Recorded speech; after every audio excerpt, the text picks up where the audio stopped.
Je suis Alain Foucault. Après avoir travaillé pour Europe 1, France Inter et la défunte Saint, la chaîne de télévision privée de Silvio Berlusconi, pour me rapprocher de l'Afrique et parler aux miens, j'ai dans un premier temps fait le journaliste reporter d'Image JRI sur plusieurs terrains de conflit sur notre continent. Le Congo, la RDC, ex-Zaïre, la Somalie et le Rwanda.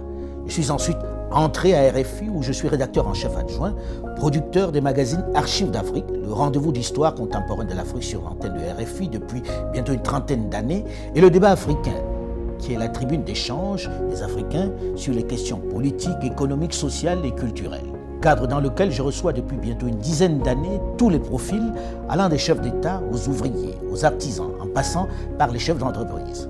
Je suis également le directeur général de Phoenix Productions qui s'est spécialisé dans la production des documentaires liés à l'Afrique.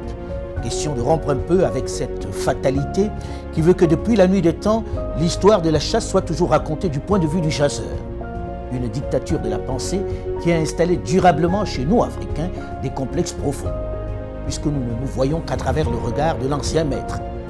Ainsi, avec les littératures de Tarzan par exemple, nous avons accepté l'idée d'un blanc roi de notre jungle, qui était d'ailleurs le seul à parler le langage des animaux. Avec les prêtres et autres religieux, nous avons intégré que le diable est noir, que Dieu est blanc, le teint clair est meilleur, que nos religions étaient profanes et la manifestation du diable, et qu'il fallait s'en éloigner. La plupart d'entre nous avons intégré que nous sommes moins intelligents que le blanc.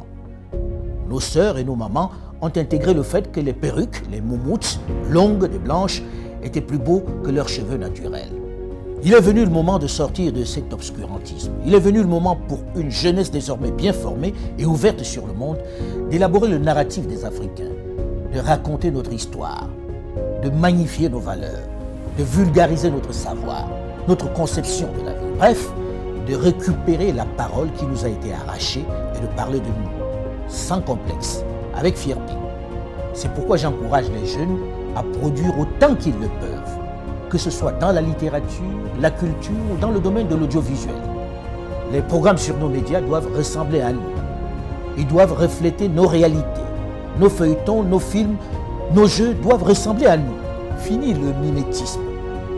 Dans le même temps, mon travail à l'international m'a permis au fil de toutes ces années de me rendre à l'évidence à quel point notre continent, pourtant si riche en ressources humaines et minières, souffre d'un mal chronique, l'absence de leadership de qualité qui puisse impulser le développement. Pendant longtemps, les diplômés, les cadres se sont trop contentés de gagner leur vie dans de grosses structures, abandonnant trop souvent à des aventuriers, des voyous de tout poil la gestion de notre bien commun. Des politiques sans vergogne qui se sont enrichis, plongeant nos pays dans l'abîme et le chaos. Il devient urgent pour cette jeunesse bien formée, avec de vrais rêves et de réels potentiels, de s'engager en politique pour donner un cap à nos territoires. C'est eux qui doivent mettre un terme à cette pandémie qui fait plus de victimes que le paludisme, Ebola et le Covid-19. Il faut s'engager en masse en politique et travailler à changer les paradigmes. Il faut arrêter de laisser cette activité à des vieux essentiellement mus par la volonté de se maintenir aux affaires alors qu'ils n'ont aucun projet pour leur pays, alors que leur avenir est derrière eux. Une chose est certaine, et c'est triste de le dire, ma génération et celle de mes aînés ont échoué à développer l'Afrique.